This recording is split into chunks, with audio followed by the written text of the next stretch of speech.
Hello, how everybody doing? Today we're here on Elephant Madness TV with one of my big bros. Oh, this is Elephant Madness? Yeah. Okay. We're on Elephant Madness TV with one of my big brothers that actually mentored me throughout the music thing I do up here in Alaska and showed me a lot of work that I participated here thanks to him. How you doing today, Ozzy? I'm doing good. It's good to be on Elephant Madness. Yes. You know, hopefully, yeah, we're gonna be big like that. You know, we're gonna do it big like that, big like an elephant. Yeah. We have Ousman Jau, movie director. Have directed a lot of movies from Gambia. Actually, coming from movies like Calabas, movies like Under the Sun, Darkness Under the Sun, and Mobet, which I actually is one of my favorites that I have watched. Today we'll be going and knowing much about Ousman Jau and his journey, because he's a very important person when it comes to filmmaking in the Gambian industry. And not only the Gambian industry, he's been making a lot of moves outside Gambia, from when I moved here to Alaska to Seattle. So today we would love to hear the journey. Tell us a little bit about how you started back in Gambia, where you're from. We want to hear your journey throughout this industry. Oh yeah, ordinary guy, you know.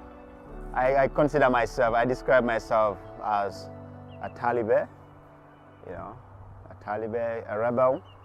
When you say Taliban, explain to the people that, because some people are going to be watching this and they do not understand the local language a little bit. I mean, a Taliban in the sense that I have a spiritual guide. Yeah, I have a source that guides my spirit.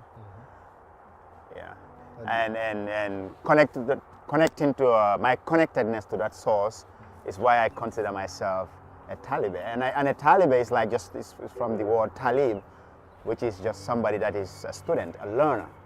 So I'm a learner, you know what I mean? Definitely. And I feel I'm connected to a source that directs me in this journey that I am on. Yeah, so.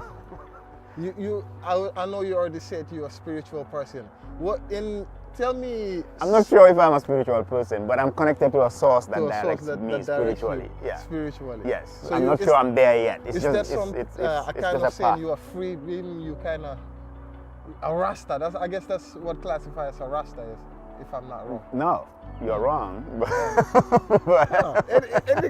I'm very. That's good too. So I'm curious when you said you are guided by the spirits, because some people, when they hear spirits, they think of things like haunted. But I want people to understand mostly like when you say Taliban and stuff like that. I mean, honestly, it is not my duty to make anybody understand right now in this moment. And if there are other people who are curious about what I'm saying, it is your responsibility to research and you know and know more about it. But in this instance, this is really. Yeah, we can just stop at the surface of it, surface level of it. So, you know. Tell us, we want to know your background. Where is Ousman Jau from? I am from Kusamai. Kusamai. Yeah, that's in Foni. In Foni. Right. My wife is laughing. My wife is laughing on the side. So was you born there? No, I wasn't born in Kusamai, but that's my roots. Tell us, give us a little background about that. About Kusamai? Yeah. Yeah, my parents, my dad is from Kusamai originally, you know, and my great grandparents like Burdor and all, they're from Kusamai. So that's my root. That's where though I'm not directly born there, I'm probably not that connected to Kusamai, but that's my root. That's where I'm from. Yeah. So I would like to know, so in Gambia mostly, growing up I don't know if back in those generations, I know most people are into soccer and football. Yeah. And also either football or not many things. So what was Ousman Jau doing back in the days? What were some of the things he was into growing up? So I grew up in Kanifing, cut between Kanifing Estate, Kanifing Layout, and that's really where I was shaped and formed, I would say. You know, that's where I have family, friends, and people. So yes, growing up, a lot of soccer, a lot of football. Because like our house was directly opposite a football field. So it's just a matter of just out of the house, cross the road, and right, Yangtze Field. Yeah. So that's what we did every day. Yeah, sometimes you play like 3 games in a day. So playing football was really a huge part of my life. I think at some point, really, I thought football was the thing that I was going to do. Yeah, in my life. Yeah, definitely. I know many people back then. In Gambia, it's mostly football dominates the place. I don't see many people playing basketball in Gambia. I think that's because, honestly, I know some, especially when I was in high school, some guys who were really good at playing basketball. But in Gambia, we don't have a lot of the infrastructure for basketball or any other games besides football. The thing about football is easy because really, when you have the ball, you can play. All you need is the ball. You know, you can somehow. So take hair fee, hamga post, hamga man, you can play anywhere. But with basketball, you need a lot of gear and infrastructure. Would you say that is one of the reasons why African countries gravitate towards soccer? Possibly, I think it's one of the reasons. I believe it's one of the reasons. Now thinking of it, because playing football it's a lot easier for us. You don't need all the gear. If you have, like I said, if you have a ball, you can play football. That is very. What are some other things during the time you was growing up in Gambia that people were into? When I was growing up, football was something that we were into a lot. Personally, for me as a kid, growing up, myself, my friends, one thing that we were good at was we were good with our hands as well. So we used to make a lot of, like toy cars using just whatever wire we can find or whatever, metal we could find. Was you one of the kids that would break down the fridge and walk with the back of it? Ferrari. Yeah, you look for Ferrari, wherever you can find Ferrari, and just tie things using like pig milk, potty milk, as wheels. Or you can find like a slipper and then cut it around, use it as wheels for the car. So we are good at some of those things, Yeah. So on the streets, you'll be riding your toy car, one that you made yourself, or you'll have like this big tire, sometimes, rolling the tire. Imaginary car. So those were things we did. Back in the day, even if you have a toy, you really have to walk that toy. You have to put in the sound effect. You have to make sure you move the toy yourself, like, you know what I mean? Okay. Because the toy is not going to do anything. So, so if you want to play with the toy, you really have to do the heavy lifting for the toy to be interesting, right? Yeah. So would you say those are some of the things that gravitated you towards art? I didn't think about it like that, growing up. But later on, right now, when I kind of sit and, in retrospect, yes, I think those are some of the way I played as a kid really shaped, my art. It allowed me to be imaginative. It allowed me to be creative. So would you say growing up in places like the Gambia, right, and not having the ability to have those toys, like toys that you can have remote controls and stuff like that you have to imaginary think of it. How would you say that gives you an upper advantage now that you have those abilities and was able to use them? I wouldn't say that, because looking at the trajectory of the world now, with technology and how great technology is for most people, I would say it's probably not an advantage to not have those things. Now you want to have those things because that's really where the world is, right? But I think personally I appreciate coming from a background like that, because it's really opened up the world for me. I think, it allowed me to imagine things that are not there, right? And be able to create something from nothing, allow something to exist where nothing was. And I think it really shaped me in many ways as an artist. What would you say was your favorite subject back in school?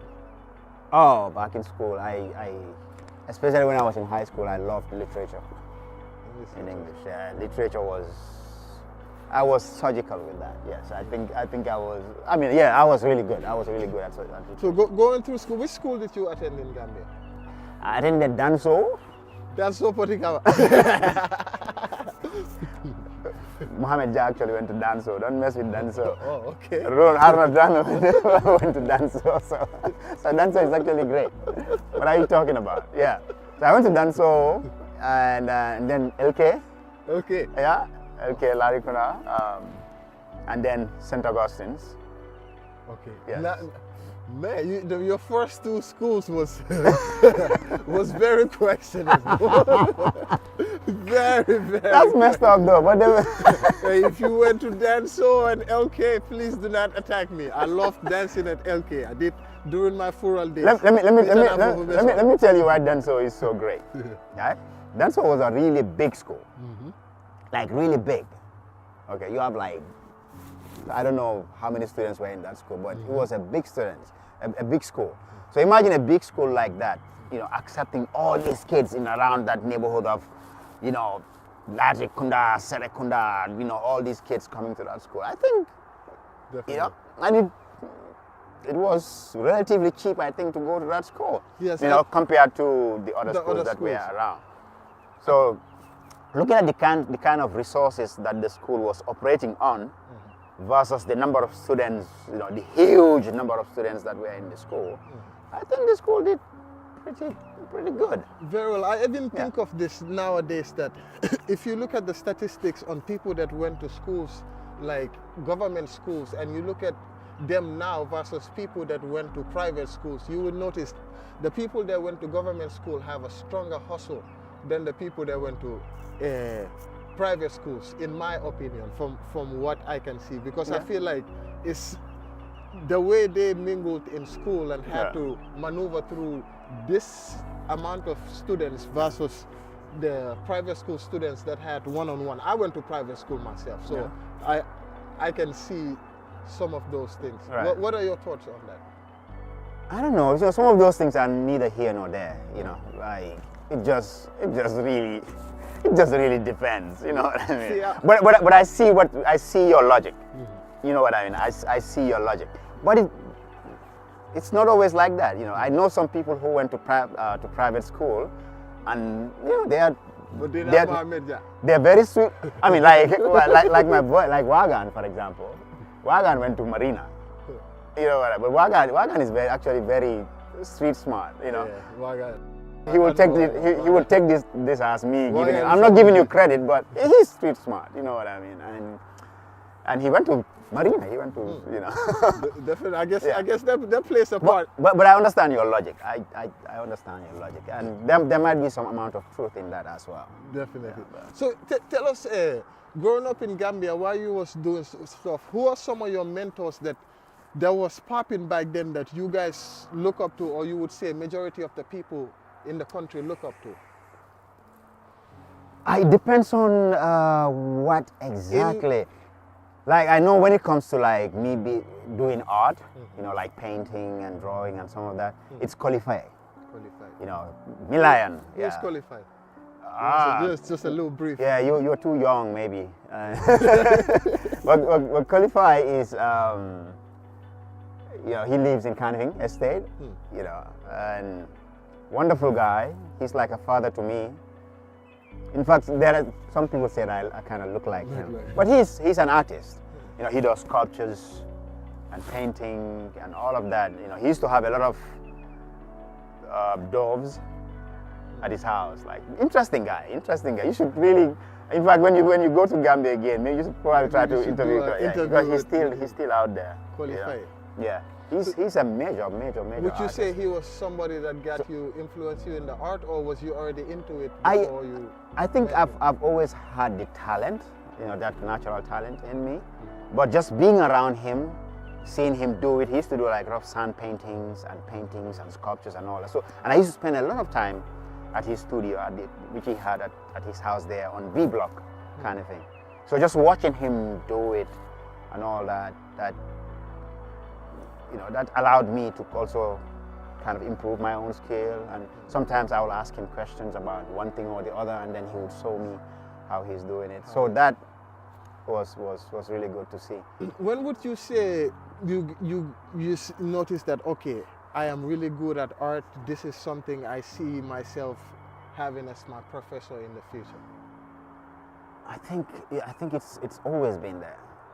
Yeah, it's always been there. Even when I was in like as early as primary 3 or so, teachers from other classes would come and call me to go to their classes to draw something on their board. Let's say they're doing, I mean, not really important things. Maybe they're learning about, for example, a tree.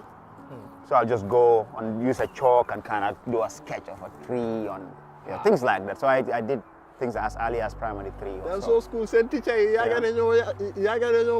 it. That's so school. That's wow. That's great. That means So I knew that that was there, very early on. Yeah. Tell me one or two of your proudest moments that you have in school that you remember. You know, in school we all will have those proudest moments that everybody is kind of seeing of what we're doing and they are proud of it. Tell me one of those moments and how that went for you. The one that came to my mind, like directly, the first one that came to my mind really is, this was in high school, my last days in high school, speech and prize given day, and I received 11 prizes. Wow.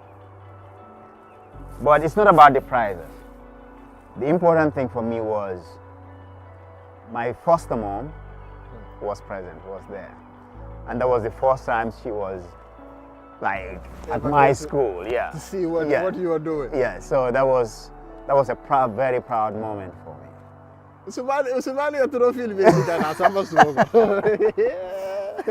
Yeah, it was a good feeling. Yeah. Wow, that's nice. Yeah. So just seeing the joy in her face, seeing her being so proud that that's my son. I think that kind of.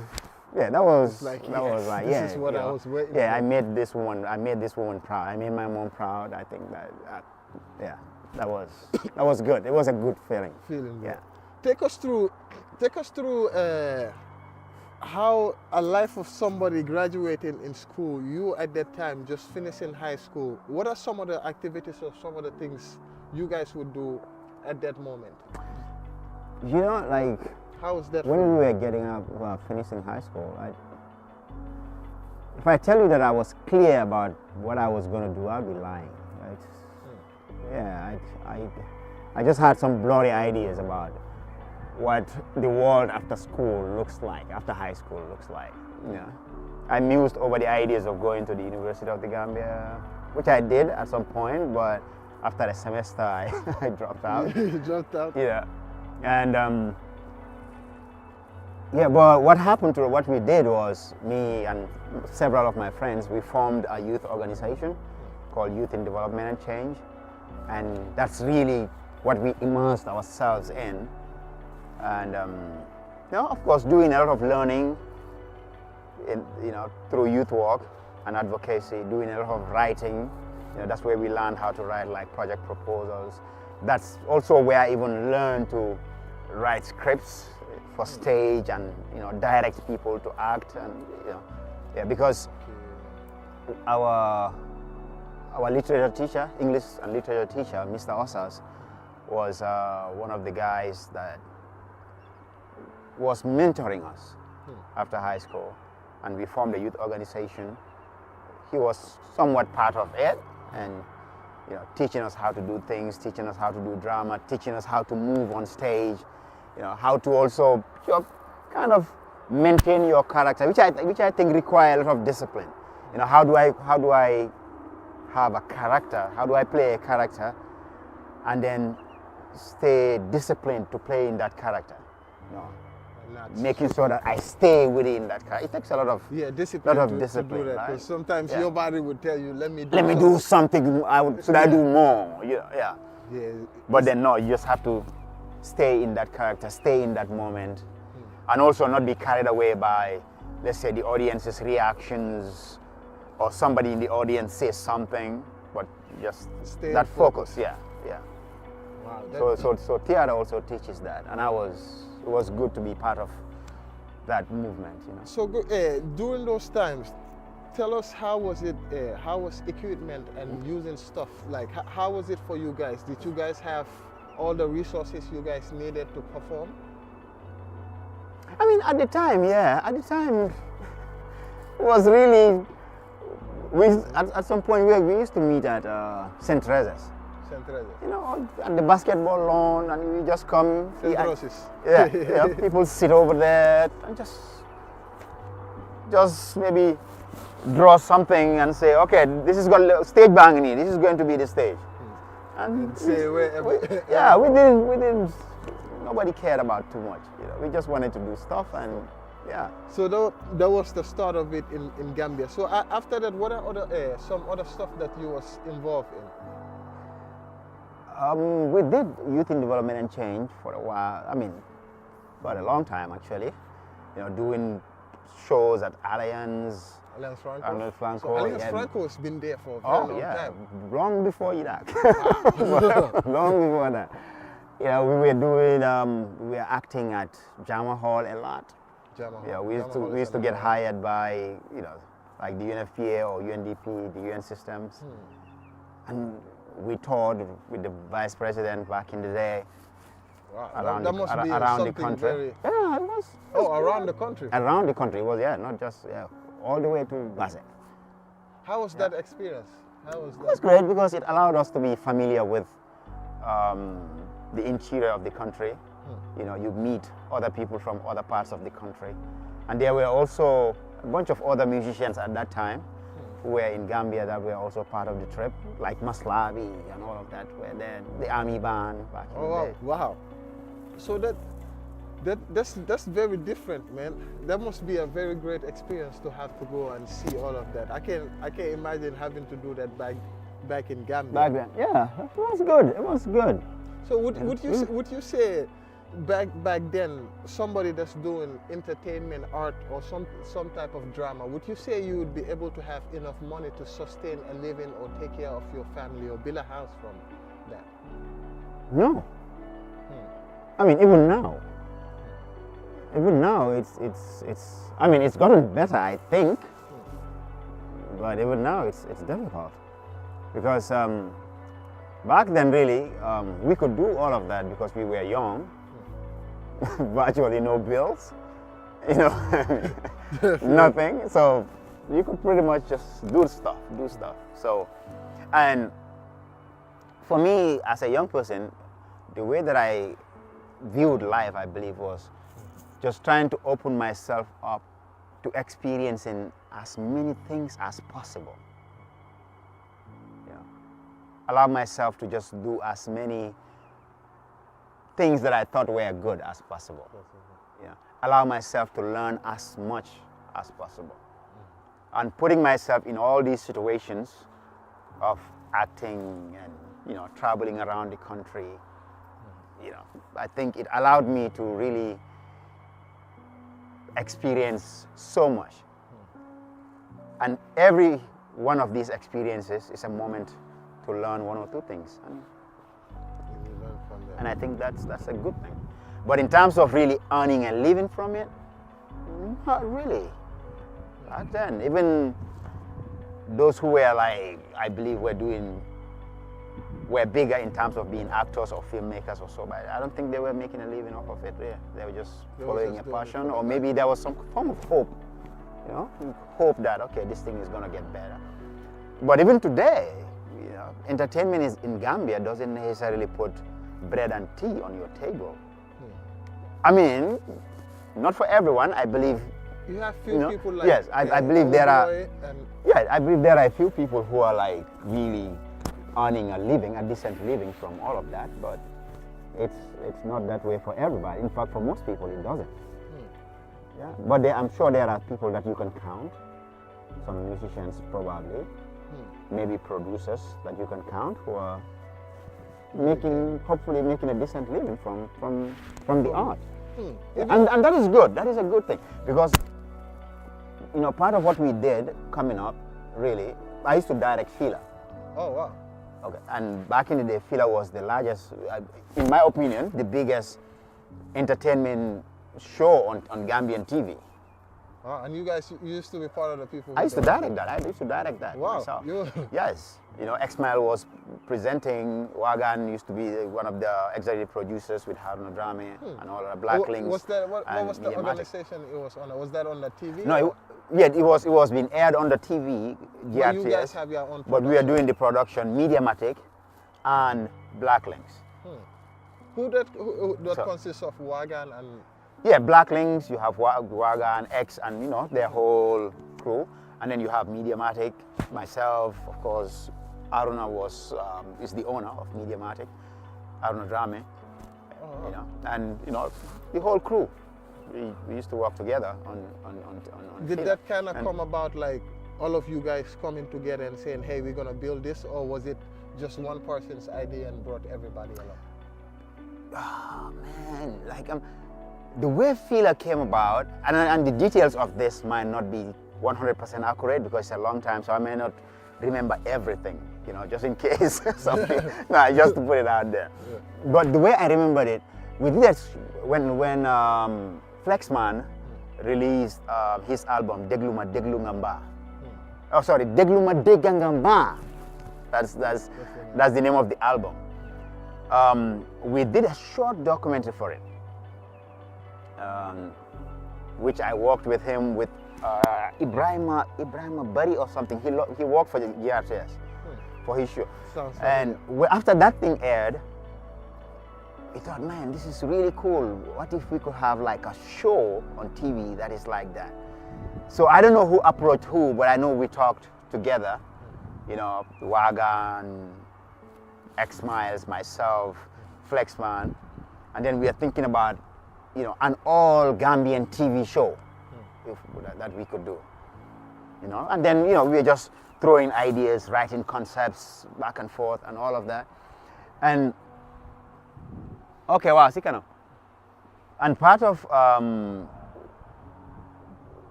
during that process, X-Miles was also working on some things. And when we looked at the documents that he was working on, one of the segments for what he was working on was called Fila. So we're like, yo, wait, that name could actually be good for the name of the show. Yeah, and that was it. And X-Miles was presenter, I was director, So it all came in the creation. Yeah, Flexman did the logo for it and all of that, and the rest is history. But you will realize that, but then they were also doing the open mic, the festival, and also the monthly open mics. So bringing all those elements together, it was a whole movement. But back then, it's only people who love Gambian music that were listening to Gambian music. Because, okay, you love it. It wasn't a cool thing. Gambian music wasn't like cool. Honestly, it wasn't. It wasn't embraced like this. No. You probably would play it. Each radio station would probably play it once a week. They'll have let's say on a Saturday, 6 to 8. That's the Gambian music segment. Yeah. And then, of course, it was big with DJ Mo, who was on West Coast radio. But Gambian music wasn't big, because it wasn't like that. But now you can pretty much tune the radio any time of the day, and you will hear some Gambian music, because Gambian music now is the cool thing inside Gambia. But Gambian music wasn't cool. I've been to shows where like you have a Gambian artist on stage and some people are pissed. Wow. Yes,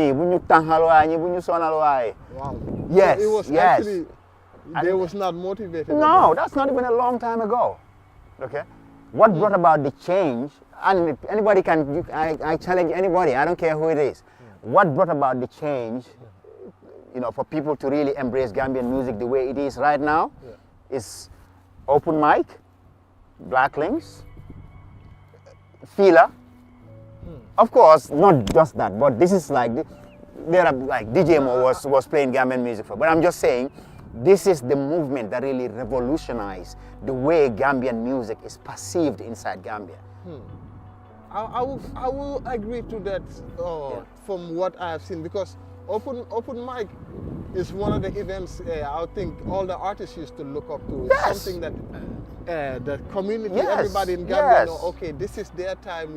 It's like homecoming. Like everybody want to keep grinding, keep walking, because at the end of the year you want to be rewarded with being on that open mic stage. That was the big thing. That's I mean, look at all the big names that you will count right now. Most of them, they've been through that stage when they weren't big. Definitely. I think, you know what I mean? I think open mic is the ones that now that I think Pa Jawara and them are kind of implemented as best of the best. Yeah, I mean, I think the same formula they took. Could be the same. Could be the same formula. It's actually the same formula. Could be the same formula, because you bring about 12 or so Gambian musicians on one stage, right? But then it wasn't just about organizing a show, making money and all. There was a lot of strategy that used to go into it. There was a lot of thought that went into it,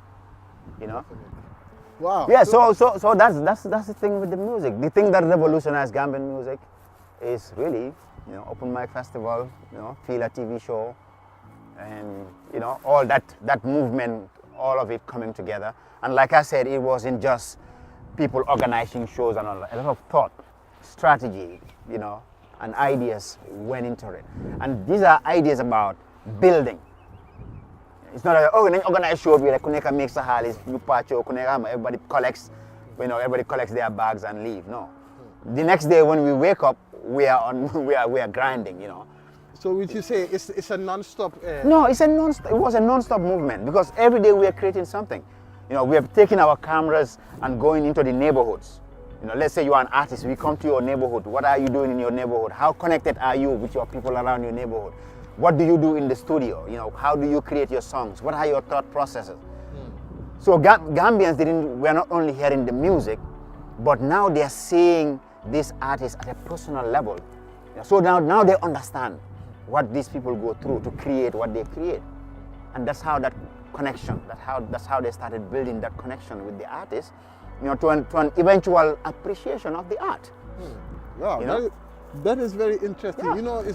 It's that's why I like having this conversation, because it gives people a little bit of the history of how the music came about. And back then, when the music wasn't all, what would you say is different back then that is not being done?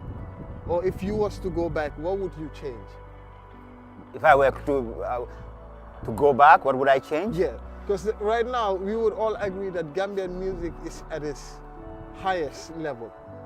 Yeah, possibly. When it comes to Gambians being involved in the sound and everybody starting to support, to me it's it got to the level of like politics in Gambia now. Yeah. You have different people selecting sides.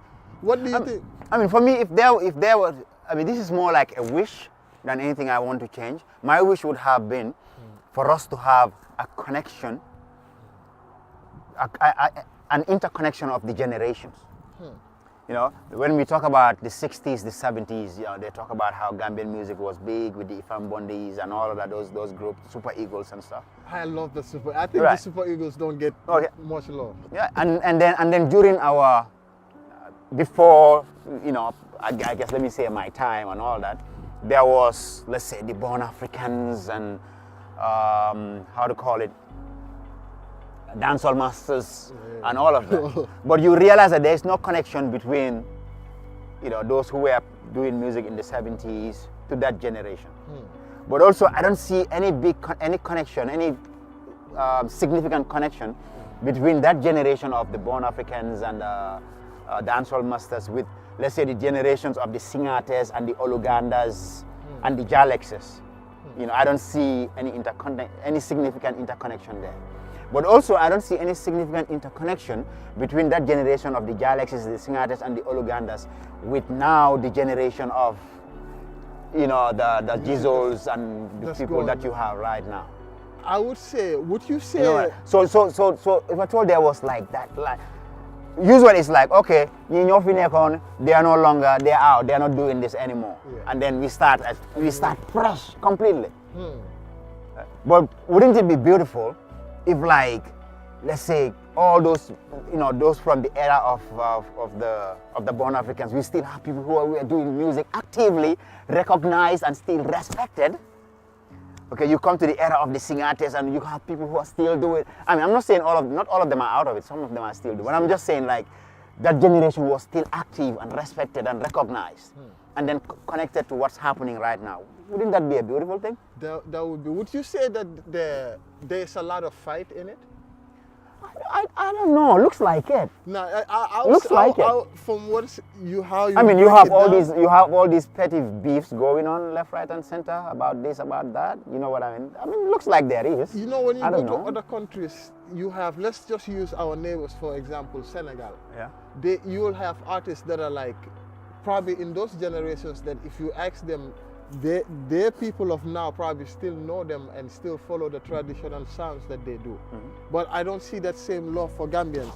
Even me, I've been hearing this for a long time and I've witnessed it with my own eyes, even when I was younger. Yeah.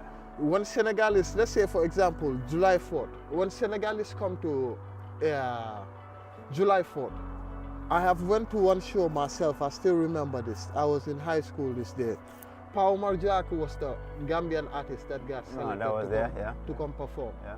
He got fans. Where was this? In Atlanta, July 4th. Okay. Gambians got up, few Gambians got up and danced. It was nice, beautiful music. But I also sat down and watched this.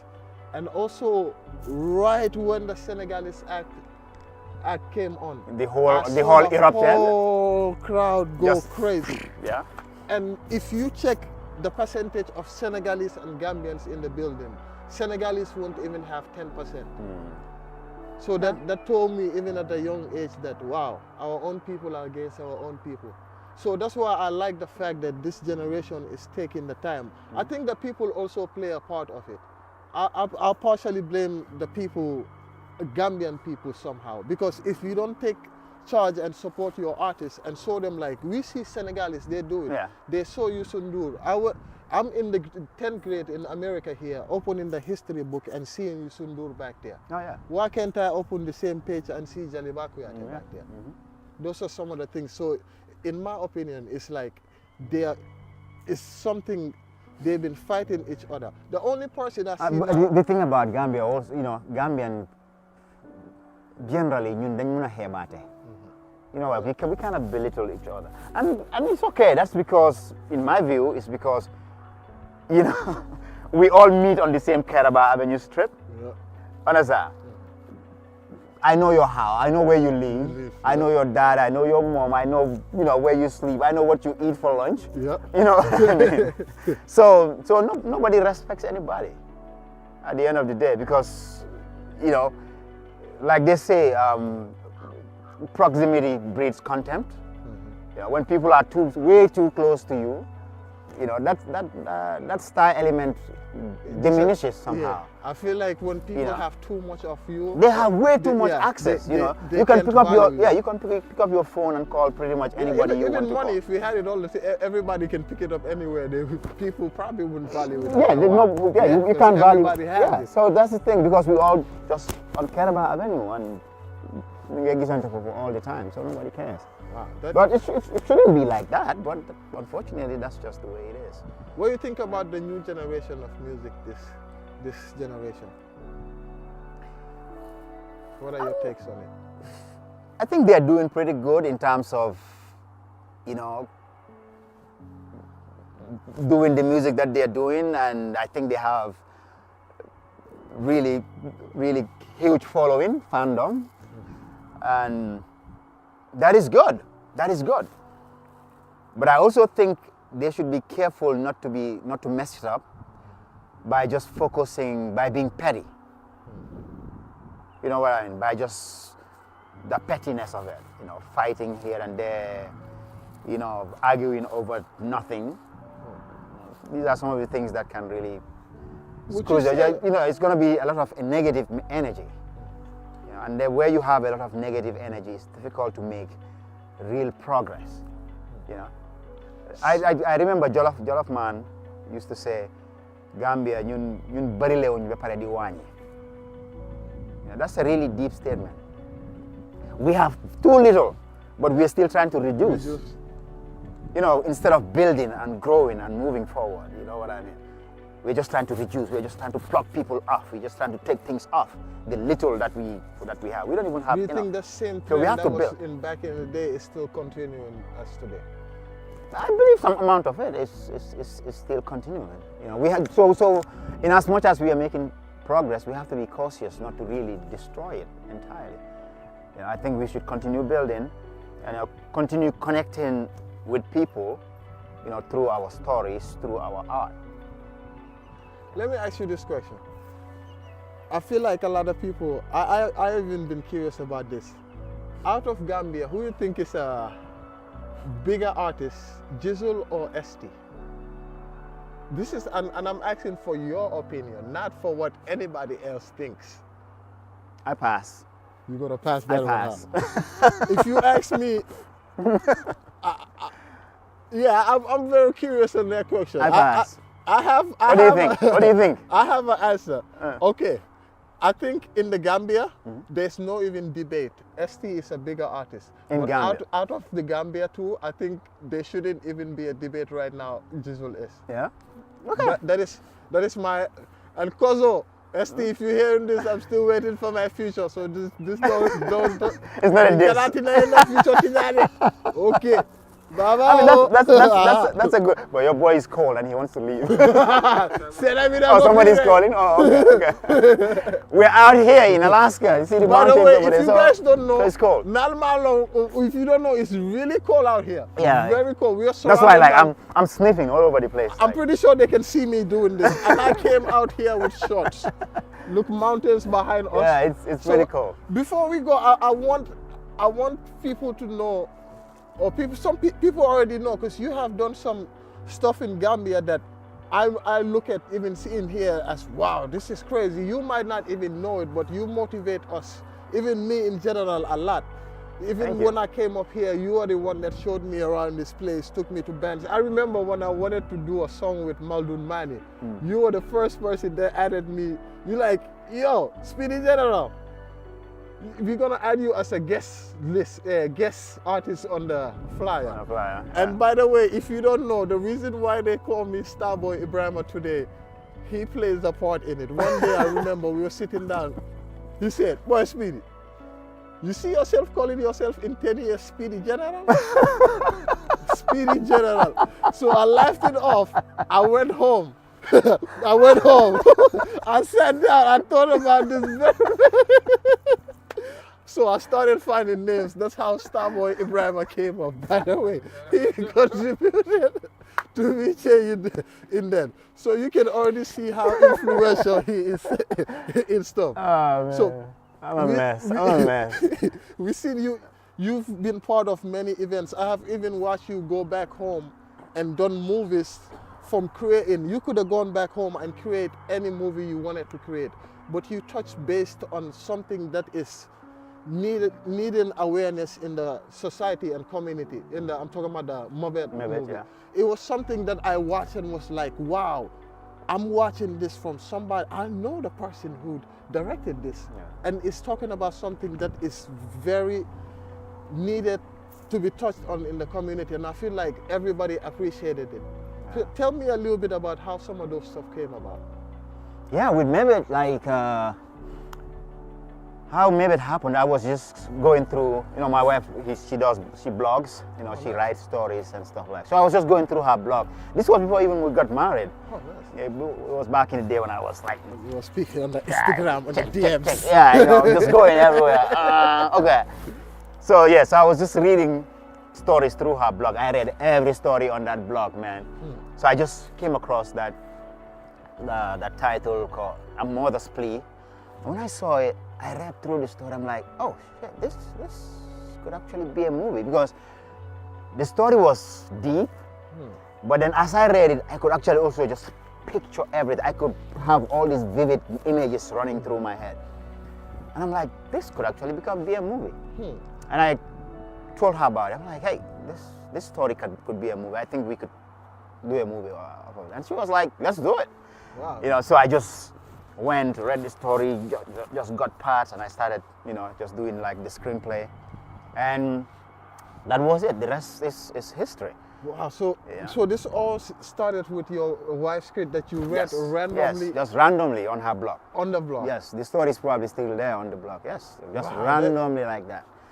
I would that is a very interesting way of Yeah. starting a movie. Yeah, and when we did it, when we wrote the story, the script and everything, we thought, okay, maybe we could find funding and stuff to do it, but we couldn't have any funding. So we funded it ourselves. We put our own money in it, got some of our friends who were really generous. They came out helping for free. You know, I contacted STS Pictures. You know, he came on board. He didn't charge me a dime. It was, bro, let's do it. You know, so that's just the power of collaboration. People coming together and then doing stuff. And it was a really, really beautiful experience. So I know he's called and he wanna go, but tell us what motivated you to say, okay, I'm gonna just get up and jump and leave USA and go to Gambia? Because people like me even are now thinking of doing moves similar to that. So what was your thought process during that time? Oh, it was easy. It was it was very easy. Even when we were doing the latest one, Sira, I had to like go away for like 4 months, and people, oh, what are you gonna do with bills and stuff like that? I mean, for me, when it comes to really my art, I will make any sacrifice necessary. Yeah. If it has to do with my art, I will make any sacrifice that is necessary for me to see it through. And when I'm about to start a project, I think about it from A to Z, from start to end. That's how my brain works.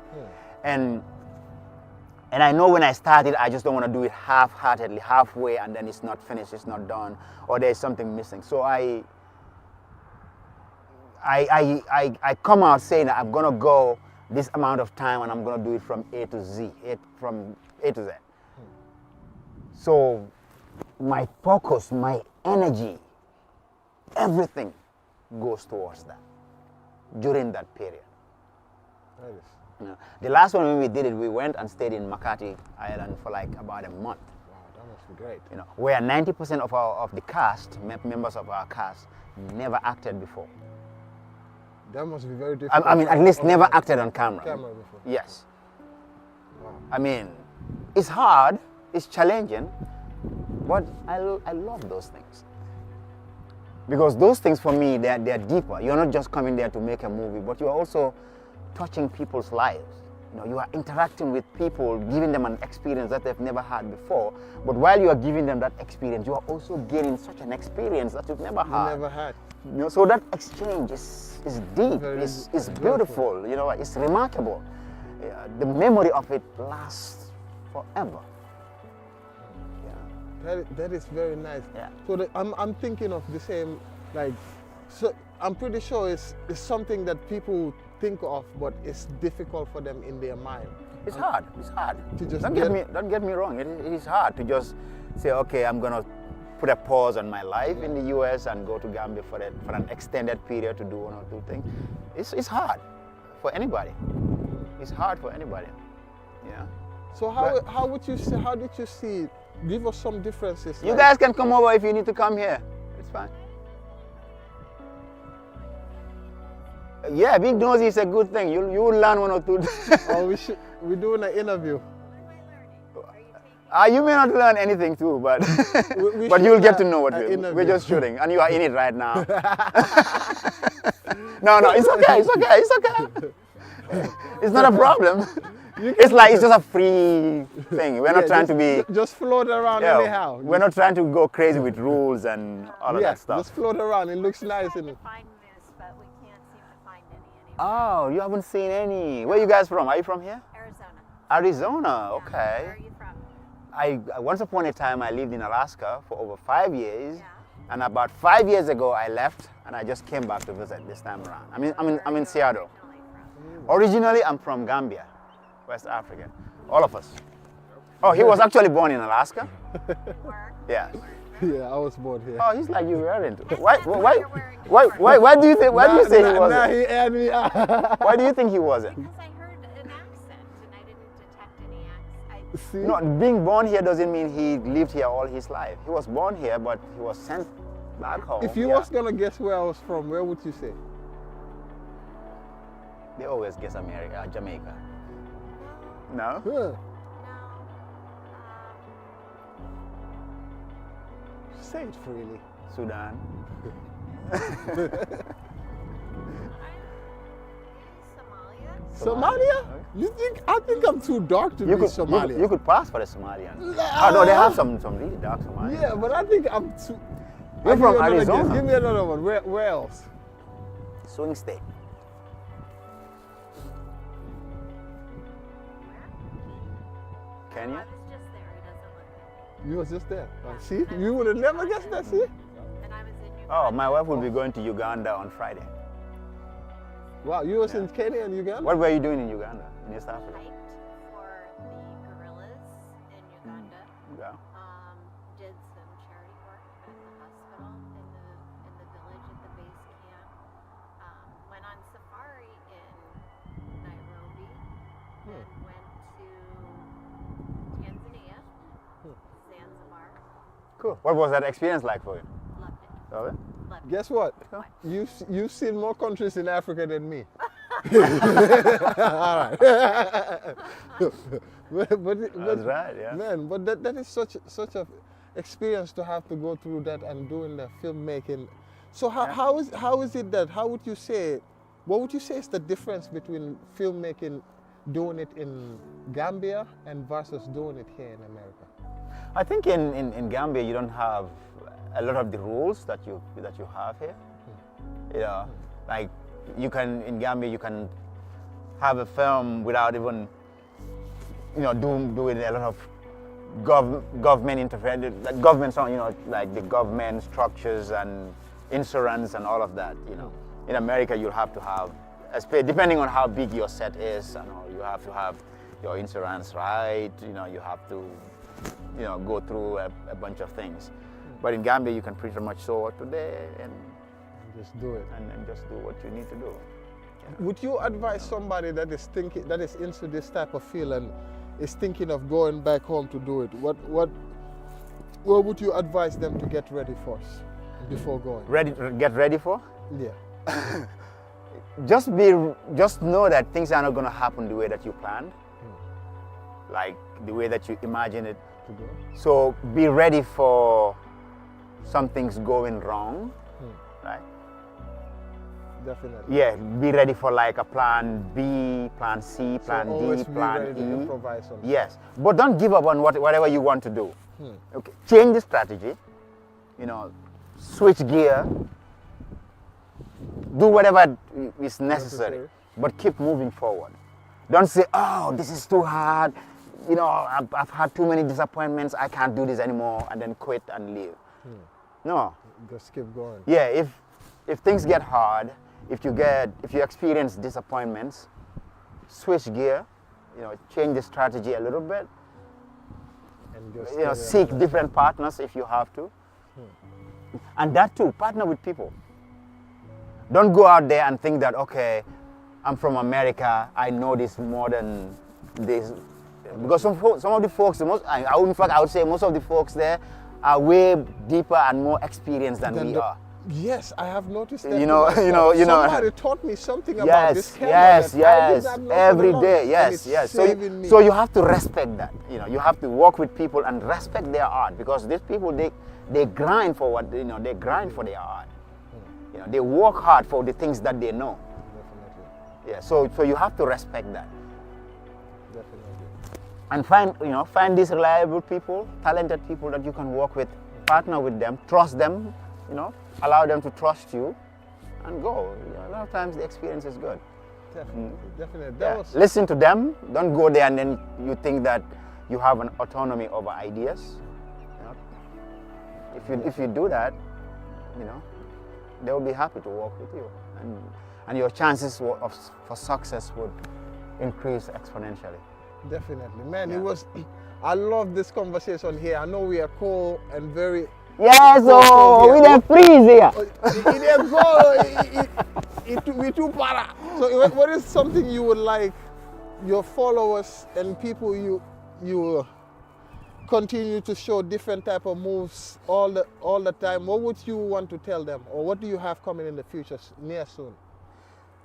I mean, in the future, what I envision is more movies, you know, more collaboration with people. I mean, not just movies, but also, you know, a lot of art. I want to do, you know, more art, right? And when I say more art, I mean in terms of painting and just expressing myself in different other ways through music as well. Definitely. But yeah, I want to do more movies and express myself more, you know, using other forms of art. But definitely more movies. You know, I'm working on some scripts here and there. Nice. You know, and I'm also looking at, you know, collaborating with more people, like cinematographers and, you know, designers everywhere. So it's good, you know. Recently I was in England and we shot we did a short movie with my boy Gambino. I've seen that. Yeah, so Yeah. so we want to keep all of that going. Definitely. You know, we just want to keep all of that. Shout out to Gambino. It's a weekend. I like It's that. the weekend. It's the weekend. No more. 9 to 5. No more. 9 to 5. That was it, guys. That was Ousman Jau, the filmmaker from Gambia, awesome filmmaker, and one of my mentors. Guys, I want to say thank you a lot, OJ. This was very beautiful to put together. And you guys, make sure you follow OJ on all social media. I'll be putting his social media tags in there, and Rebel Vision. Rebel. Ordinary family. Rebel! Hey, by the way, me and Speedy also did a song back in the day. Yes. And we'll be doing a new one. It's called International Love. Thank you very much. That will be it. Elephant Madness TV. Till next time, we'll be bringing you more stories and more important people from our community, from Gambia, that are in every part of the world. Right now, we're in Alaska. Look at the background. It looks nice, beautiful, mountains, everything. Love.